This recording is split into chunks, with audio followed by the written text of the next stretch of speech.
Hoje, o nosso foco é falar a respeito dos serviços que mudam e agora passam a ser tributados pela reforma tributária, tá bom? Tem muito serviço aí, pessoal, que vai passar a ser tributado pela reforma tributária, né? E isso vai afetar principalmente empresas de tecnologia, incluindo os provedores de internet que atuam no ramo de telecomunicação, né? Isso vai mudar bastante aí a forma com que as empresas vão se relacionar na parte de tributar e pouca gente está falando disso. Como o nosso tema aqui é descomplicar a maneira de se falar a respeito da reforma tributária, nós vamos explicar um pouquinho aí o que vai mudar, como isso aí vai mudar para você entender no dia a dia do provedor de internet o que muda, tá bom? E é muito importante você ficar aqui para entender, compreender, seguir o nosso canal, dar o like para nós, ajudar a esse conteúdo crescer, né? Para que a gente possa manter esse conteúdo aí disponível para vocês que têm interesse de entender mais sobre essa questão da reforma tributária, beleza? Então valeu? Dá um like para nós aí, aqui embaixo tá nossas redes sociais, tá? Segue a gente lá no Instagram, segue a gente lá no YouTube, tá? E conto com o apoio de vocês, beleza? Então vamos lá. Vamos falar um pouco aí sobre essa questão da reforma tributária e quais são os serviços que vão ser afetados aí com essa questão da reforma, né? Nós temos aí no provedor de internet, né, alguns serviços que antigamente eles eram um pouco assim confusos, tá? Em muitas análises tributárias, por exemplo, vamos falar um pouco do streaming, né? O streaming de vídeo. O streaming de vídeo, muitas legislações de ISS já teve aí colocando streaming de vídeo aí, tem até uma legislação aí federal que rege o ICMS, que rege o ISS, desculpa, tá? E fala a respeito do streaming de vídeo. Porém, essa legislação ela não era muito clara, tá? E isso deixava assim um pouco a desejar se o streaming de vídeo ele era um serviço que se recolhia ou não o ISS. Em alguns aspectos até não se recolhia e tem até ações ganhas na justiça aí a respeito do streaming de vídeo. Esse é um dos serviços que agora fica claro, ele passa a ser tributado integralmente pelo CBS e IBS, tá?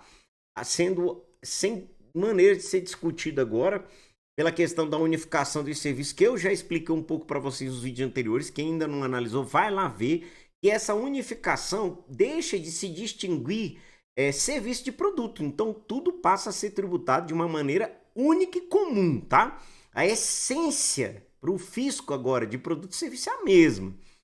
É interessante que algumas coisas passaram também a ser tributadas que não eram. Eu vou dar um exemplo aqui para vocês, por exemplo, da locação.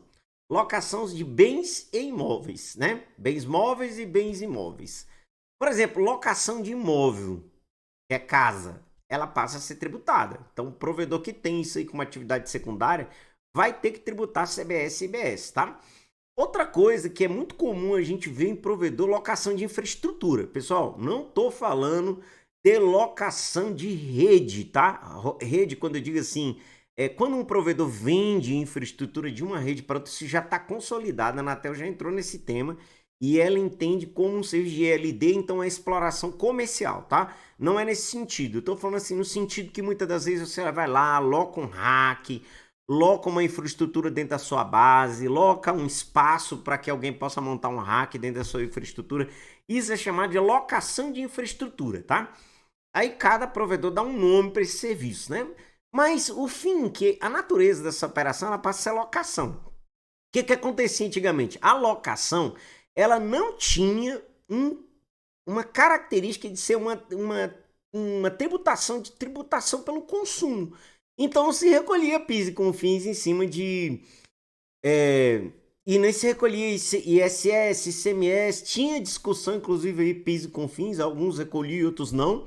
Certo que ISS e ICMS era totalmente afastado de locação. Um exemplo clássico, você vai lá, você loca um carro, loca um equipamento para usar na sua casa e tal, você vai ver que o que ele te emite é um recibo, é uma nota de débito, né? Que é o que o provedor também utilizava aí para também fazer esse trabalho aí de locação, quando locava uma infraestrutura, né? Às vezes ia lá um comutador de rede, colocava no cliente, locava, esse tipo de situação agora, ele passa a ser tributado, tá, pessoal? Então isso aí são novos serviços que não existiam na tributação antiga e passa a existir agora na nova tributação, tá bom? Um outro tema aí que é bastante polêmico, que se fala bastante é a questão do portal de conteúdo. Esse tem uma pegadinha, tá, pessoal? Eu quero falar dessa pegadinha para vocês, porque esse tem uma pegadinha especial para os provedores que estão principalmente contratando serviço com o intuito de economizar em carga tributária nos próximos anos. Então, pega a dica aqui que eu vou passar. Pega o fio. Deixa eu te explicar uma coisa. O serviço de conteúdo passa a ser tributado indiscutivelmente na reforma tributária. Então, por exemplo, você entrar lá no conteúdo, quem oferece portal de serviço de conteúdo, quer seja ele de livro, quer seja ele de filme, quer seja qualquer coisa, né? Nós falamos um pouco sobre streaming, existe também a diferença de acesso a conteúdo, tá? Que provém acesso. Isso vai ser tributado, tá? Por que eu digo para vocês que tem uma pegadinha? O provedor de acesso a conteúdo tem diversos tipos de provedor de acesso a conteúdo. Entre eles tem aquele que acessa conteúdo, por exemplo, o provedor que disponibiliza armazenamento de dados. Existem muitos que disponibilizam armazenamento temporário, provavelmente de acesso a conteúdo. Existem aqueles que vendem armazenamento de dados também, tá? Que é considerado aí na nomenclatura da natureza de operação provimento de conteúdo de internet, tá? Existe um conteúdo muito popular nos últimos anos que é o conteúdo educacional, tá? É aquele conteúdo que o cara vai lá, disponibiliza uma plataforma, você vai lá, utiliza, faz um login e senha, você acessa e você disponibiliza aí, o provedor disponibiliza para os seus usuários no intuito de ter ali um SVA diferenciado e tal, né?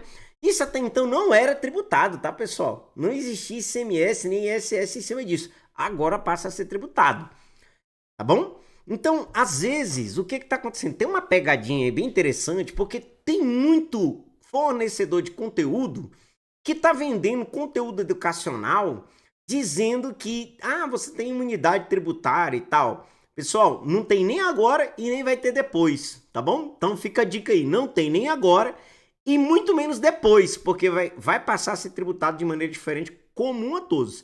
A gente já explicou que essa maneira nova de tributar, ela não aumenta a carga tributária. Não era tributado antes, passa a ser tributado agora, mas também isso não vai onerar a carga como vem se falando, porque existem os aproveitamentos. Quem não pegou a dica, assiste os vídeos anteriores, que lá nós explicamos um pouco sobre a questão da carga tributária dos serviços novos agora e também de como vai ficar todo esse contexto aí dentro desse cenário, tá bom? Então, deixa eu explicar para vocês. Outro serviço também aí que era um pouquinho discutível e tal, locação de infraestrutura, já falei um pouco aqui para vocês, é o serviço de conteúdo de cloud, né? Que é o serviço em nuvem. Esse serviço passa a ser tributado também integralmente, sem discussão, tá?